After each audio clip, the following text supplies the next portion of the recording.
tangan dulu ya, lupa saya. Santai aja. Apa kabar pemirsa Bala Duit dimanapun Anda berada? Senang sekali rasanya saya Ronald, Tike, dan juga kakak andalan bisa berjumpa lagi di Anda di sebuah acara literasi keuangan. Acara yang bisa mencerdaskan Anda dalam bagaimana caranya mengelola keuangan. Selamat datang di Duit!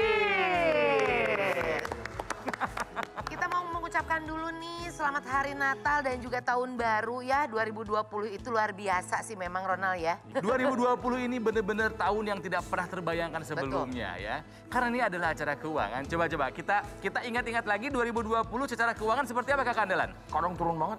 Kadang ada juga kalau kerjaan kayak kita kan masih ada aja kan. Iya. Tapi turun lagi gitu, jadi roller coaster. Betul. Ya mungkin ada beberapa orang yang merasa di tahun 2020 ini perekonomiannya sedikit berguncang. Tapi kalau buat saya sendiri ya, 2020 itu malah karena jarang pergi-pergi, kita juga jadi jarang jajan di luar, jarang nongkrong. Bisa nabung. Gitu. Biasanya habis gitu aja ya? Biasanya gak habis begitu aja, walaupun memang ada beberapa yang habis untuk bayar cicilan. Iya tapi bener loh, gara-gara pandemi, saya malah jadi punya usaha. Tuh, malah jadi punya UMKM. Dia mah tetap jualan dimanapun ya. Loh, enggak bener loh, itu kan uangnya jadi ada modal gitu buat itu. Investasi nambah kan lumayan. Iya betul. Ya jadi memang alhamdulillah 3 tahun menjadi host acara ini, nambah ilmu. Dan dipraktekin. Berhasil. Nah kita nggak hanya bertiga aja. Secara di studio sih memang bertiga betul. Tapi ini akan ada yang ngobrol sama kita juga. Aktor ganteng ya. Aktingnya keren. Bela dirinya juga ciamik nih doi nih. Jago nih. Setiap akting filmnya dia tuh hati aku bergetar loh lihatnya. Ada Oka Antara. Halo Oka. Hai Ronald, Tike. Pak Oka ini gimana nih, dalam artian kan pandemi ini ya pekerja seni juga terkena imbasnya ya. Sangat. Nah ini kan benar-benar tidak terduga di 2020. Apa nih yang dirasain untuk menghadapi tahun 2020 ini buat Oka sendiri? Wah, guncangan yang sangat hebat terjadi di awal tahun. Nggak disangka-sangka banget sih. Pembukaan awal 2020 itu kan lagi kencang-kencangnya film Indonesia. Sebulan itu kadang-kadang tuh kita kalau dengar dari gosip temen tuh rebutan kru ya, rebutan DOP, sutradara, produser rebutan pemain. Terus tiba-tiba di bulan Maret, April dan seterusnya itu berhenti total. Kita sih ya nggak bisa apa-apa lagi selain menerima kabar selanjutnya ya, briefing berikutnya. Terdampak sudah pasti, tapi apakah kamu seorang perencana keuangan yang baik, Oka? Kalau perencana yang baik sih nggak terrelatif ya. Kalau dibilang yang baik sih, saya emang selalu ngasih yang terbaik. Tapi kadang-kadang kan kita juga suka lupa ya, kayak sekarang baru sadar kayak, oh ternyata anak saya tahun depan tuh udah mulai SMP. Ternyata tuitionnya berbeda nih sama SD. Jadi banyak banget sama aku. Mulai nelponin produser, tolong dong kasih job. Soalnya di bulan Juli itu tahun ajaran baru. Tapi ya gitulah serunya, dinamis aja sih. Ini termasuk yang santai-santai enggak sebenarnya kalau ngomongin soal keuangan ya. Karena apalagi menghadapi anak, bener kita nggak kerasa karena anak sekolah terus di rumah. Nggak kerasa ternyata setengah tahun lagi udah naik kelas, udah naik sekolah juga SMP, naik gitu. jenjang. Atau mungkin dirinya kepikiran kenapa nggak ikut asuransi ya gitu kan, ada asuransi pendidikan dan segala macemnya gitu. Nah ini kalau tahun depan udah ada rencana keuangan yang sudah disusun dari sekarang, Oka? Kebetulan sebelum pandemi sih saya udah sempat daftar asuransi pendidikan buat ketiga anak saya. Bagus. Gitu. Untung aja. Untung aja. Kok nggak pusing? Iya benar. Iya makanya nih nggak cuma berempat yang akan ngobrol nih, sekarang ini akan kita undang lagi satu orang. Ibu kita ya. Guru kita kalau udah soal lama keuangan. banget gak ketemu, ini gara-gara pandemi ya. Ada Ibu Novita Jarum Nganggun, Director and Chief Marketing Officer Manulife Indonesia. Bu Nona. Halo Tika, Ronald, Ibu. Halo Bu Nona. Iya Bu Nona, sehat-sehat ya Bu? Alhamdulillah sehat. Nih hikmahnya 2020 kalau buat Ibu apa sih Bu? kita tahu lah ya, di tahun 2020 ini adalah tahun yang sangat menantang buat semuanya. Tahun yang semua orang di seluruh dunia punya satu musuh gitu ya. Tahun 2020 bukan hanya bicara mengenai COVID. Di awal tahun kita udah diuji dengan bencana alam, banjir besar melanda beberapa wilayah, terutama Jakarta ya.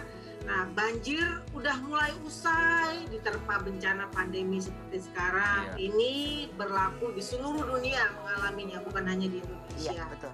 Jadi dampak ini berbagai sektor, baik ekonomi, kegiatan masyarakat, semua berdampak. Nah, hikmah yang bisa diambil dari tahun ini adalah kita harus lebih paham, kita jadi lebih paham akan kesehatan, lebih paham menjaga diri dari berbagai penyakit ya, lebih berbagi kepada sesama dan menghargai uang tadi. Iya, jadi tergantung kita ya, hikmahnya mau yang diceritain nanti yang kita bisa survive atau yang sedih-sedih gitu di tahun 2020 ini. Tapi memang 2020 memaksa kita belajar. Iya, betul. Kita dipaksa belajar, ditempa. Kalau nggak ada pandemi mungkin kita nggak akan pernah belajar. Iya. Gitu kan ya. Jadi Bu, sebetulnya apa nih? Kita hanya tinggal hitungan hari saja ke 2021. Apa yang harus kita siapkan supaya keuangan kita tetap membaik, bahkan lebih baik dari tahun 2020 nih Bu? Selalu kita bilang pada saat akhir sebuah tahun, selalu orang bilang bahwa resolusi. Tapi jarang sekali saya melihat orang berbicara mengenai evaluasi. Jadi kita harus mengevaluasi target-target kita yang sudah kita rencanakan itu tercapai atau belum. Jika belum, cari tahu kenapa belum. Jadi kita mencoba mencari jawaban dari sebuah masalah sehingga mendapatkan solusi yang benar-benar menjawab permasalahan tersebut. Jadi bahkan why itu, kenapa itu bukan hanya kita tanya sekali, berkali-kali. Itu yang kita sebut dalam metode root cause analysis. Nah, setelah kita tahu akar permasalahannya, baru nih bikin rencana kerja yang dilaksanakan. Bagian yang paling sulit adalah eksekusi. Jadi tips saya adalah untuk supaya eksekusi yang mudah, selalu awali dengan langkah kecil dan sederhana ya. Jadi start small and simple but consistent. Kita akan masih ngobrol bagaimana caranya kita menyiapkan keuangan kita menjadi lebih baik di tahun depan. Masih bersama kami bertiga dan juga ada Ibu Nona dan Oka Antara. Jadi tetaplah bersama kami di Do It! Apa investasi yang paling menarik dan yang paling seksi di 2021 itu apa ya Bu? Dipersembahkan oleh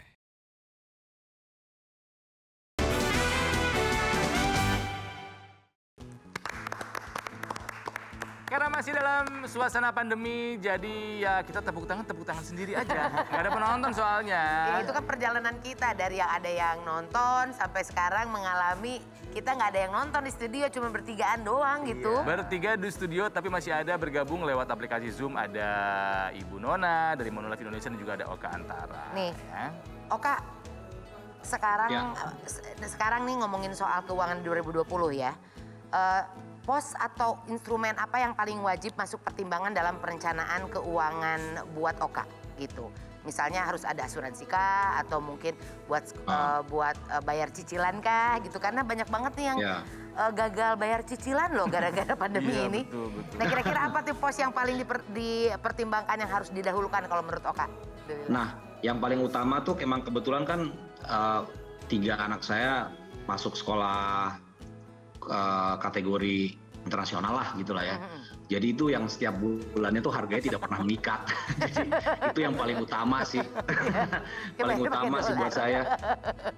Paling utama banget itu benar-benar buat pendidikan buat anak sih. Setiap tahun harganya selalu berubah dan bahkan ketika tahun depan nih anak saya masuk SMP udah harus dibayar nih kemarin gitu. Tapi baru setengahnya aja gitu. Nah, itu sih yang paling utama. Nah, ngomong-ngomong soal itu sih, saya malah jadi pengen nanya nih sama Bu Nona. Boleh nanya ya, Bu ya? Boleh dong. Sekali, Oka.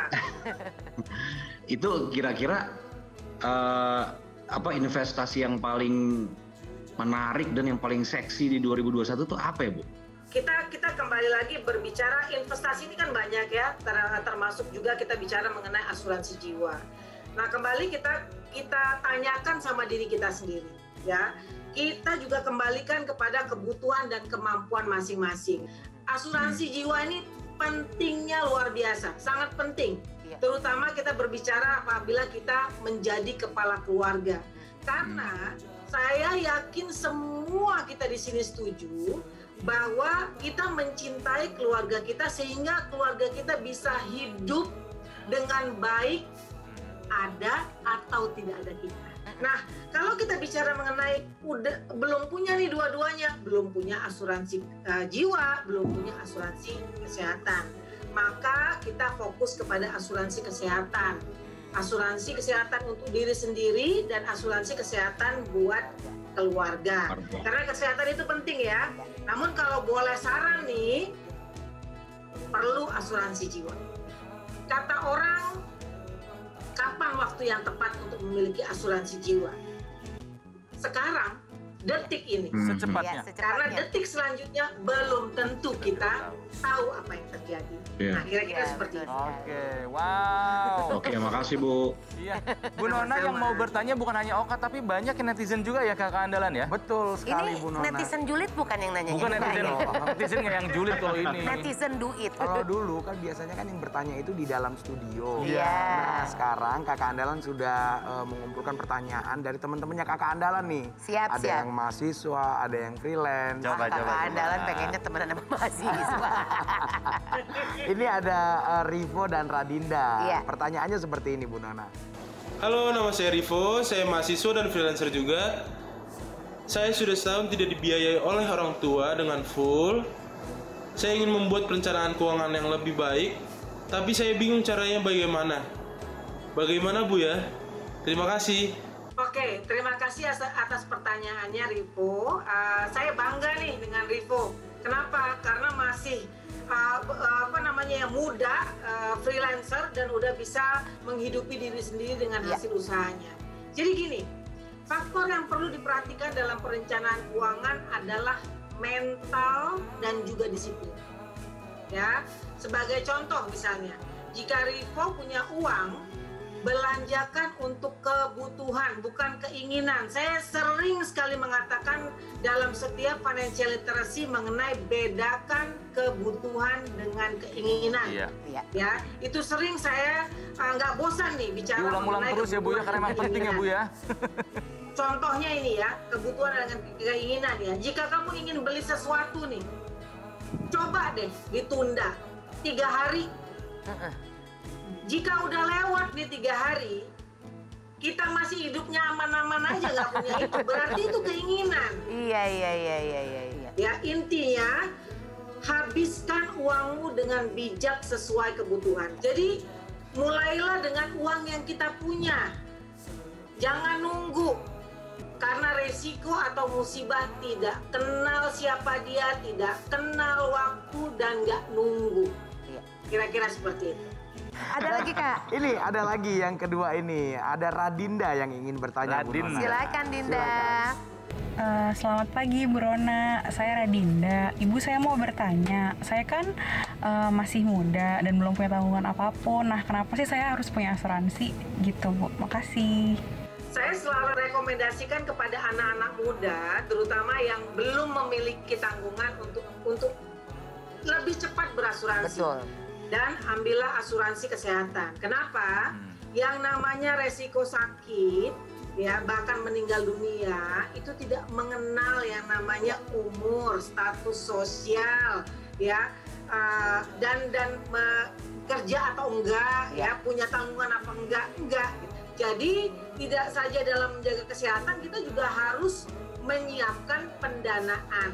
Ya karena apa? Karena pada sakit, kita masuk rumah sakit, jangan sampai kita sembuh, kita mau bayar, sakit lagi karena ngelihat bill yang luar biasa.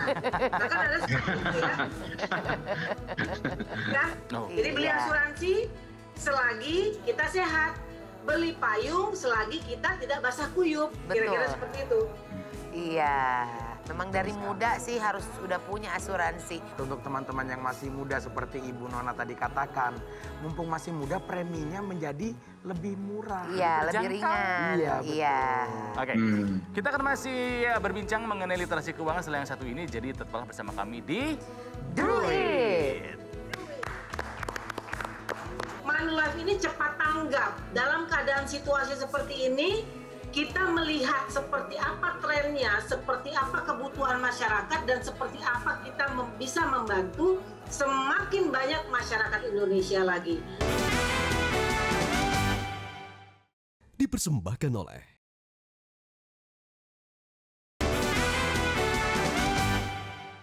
Hai pemirsa, apa kabar? Selamat menikmati Sabtu santai bersama keluarga, menikmati kudapan. Tapi sambil dapat ilmu untuk mengatur keuangan. Selamat datang di Duit!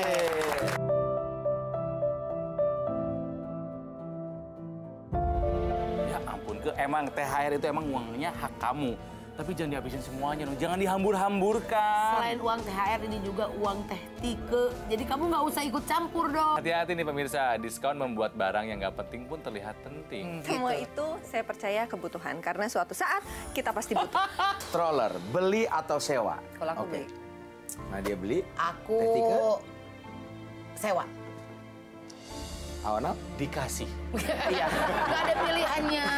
Kalau neneknya mau ngasih?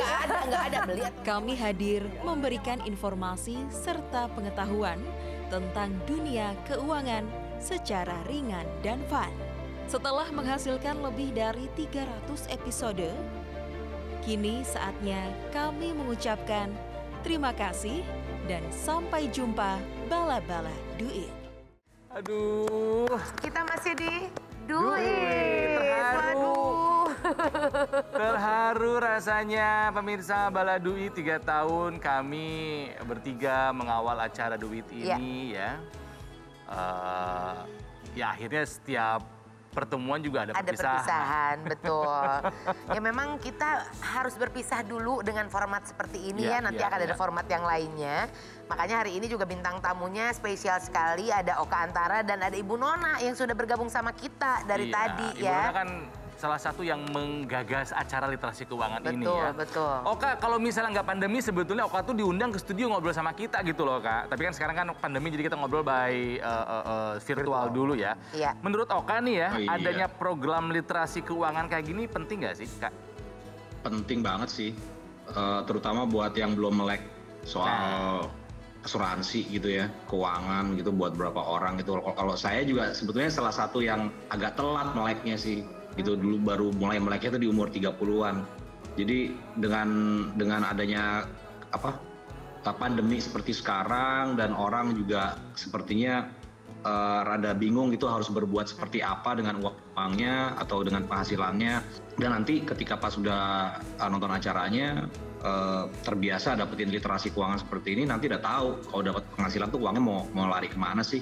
Iya. Bisa bedain antara kebutuhan sama keinginan itu gitu. Iya. Ya memang kita sih sebagai hostnya aja ya sangat-sangat terbantu gitu. Kalau Oka mah lumayan dari umur 30 tahunan. Terbantu apa terpukul? Terpukul sekarang begitu episode terakhir Pak. Iya. Kakak Andalan gimana kan bergabung bersama di Duit ini gimana nih? 2 tahun terakhir ya ada ya? Iya ada lebih ya, sekitar 2 tahun lebih lah. 2 tahun lebih ya? Iya.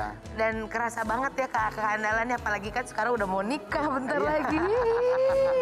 Memang secara finansial saya sangat terbantu. Terbantu di dalam pengetahuan juga. Amin. Dan juga kalau ketemu teman saya, ada juga teman-teman yang mengatakan bahwa mereka pun sangat terbantu dengan acara ini. Iya. Gitu untuk terutama memposting finansial mereka.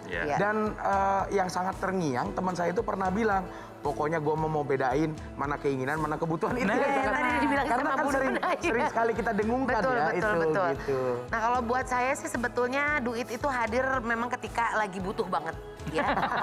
Bukan maksudnya butuh eksistensi pada saat itu ya, dan butuh butuh pengetahuan mengenai mengelola keuangan, karena ada masanya pada saat itu ngelola keuangannya acak adul gitu ya. Jadinya Duit hadir terus mengajarkan saya banyak hal. Terharu. Bu Nona biasa. Terima kasih Bu Nona sudah mengajak menjadi keluarga besar Manulife dan juga Duit. Iya, oke. Inilah partner yang baik selalu take over ketika partnernya sudah tidak bisa menahan air mata. Kan tadi janjiannya nggak ada nangis. Artis sinetron Bu, biasa Bu ya. Aku nggak acting tahu. Oh iya betul, ini betulan ya, harus betulan ya. Bu Nona, ini kan episode terakhir di Duit dengan format seperti ini. Tapi kan kita tahu bahwa literasi keuangan akan Ibu terus lakukan bersama Manulife gitu kan ya. Iya. Jadi rencana ke depan bagaimana nih Bu? Apakah mau berubah format atau lewat platform yang lain atau seperti apa sih Bu? Acara ini kita cetus lebih dari 7,5 tahun yang lalu. Dari 7,5 tahun yang lalu, Manulife selalu ada di tengah-tengah masyarakat setiap hari kecuali hari Minggu. Ya selalu, bayangin udah berapa ribu episode yang kita lakukan. Betul. Ya. Nah, tapi sebelum saya bicara lebih lanjut, saya ingin mengucapkan banyak terima kasih atas nama pribadi dan atas nama Manulife terhadap Ronald, terhadap Tika, terhadap Ibob dengan upaya mulia kita sama-sama untuk membangun masyarakat Indonesia untuk lebih melek keuangan dengan mengelola keuangan mereka yang tepat. Kedepannya di tahun 2021 untuk lebih dekat lagi kepada masyarakat dalam upaya mengedukasi, maka kita merubah format dan melakukannya dengan format digital yang mungkin bisa diakses oleh masyarakat. Jadi Manulife ini cepat tanggap. Dalam keadaan situasi seperti ini, kita melihat seperti apa trennya, seperti apa kebutuhan masyarakat, dan seperti apa kita bisa membantu semakin banyak masyarakat Indonesia lagi. Jadi kami terus berkomitmen untuk menyebarkan kabar baik. Duit ini akan ada di layar kaca Metro TV dan juga di sosial media seperti YouTube dan Spotify. Sehingga masyarakat kita ini nggak perlu khawatir karena masih mendapatkan pencerahan mengenai masalah-masalah keuangan dan bagaimana benar-benar melakukan solusi sehingga keuangan mereka lebih bagus. Jadi Tika, Ronald, dan Ibob ini bukan akhir, tapi justru awal dari sesuatu yang kita harapkan yang bisa memberikan dampak yang lebih besar lagi kepada masyarakat Indonesia. Amin, ya, sekali lagi amin. Terima kasih banyak.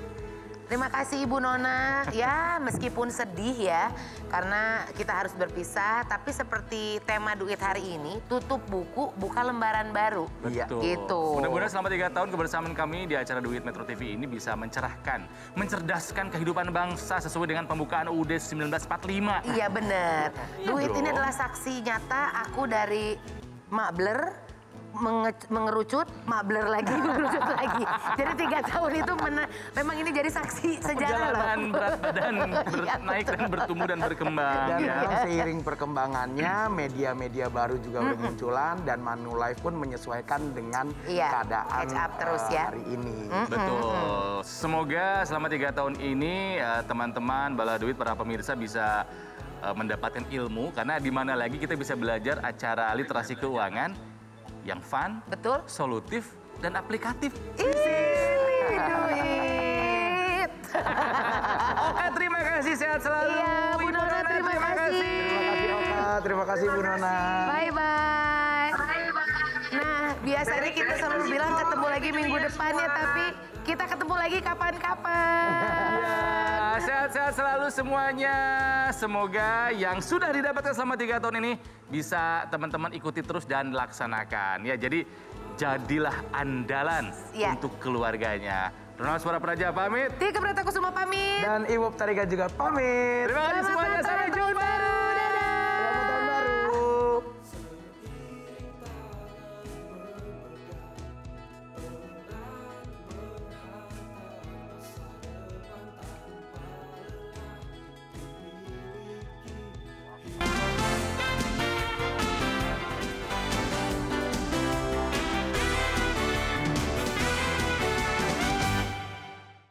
Dipersembahkan oleh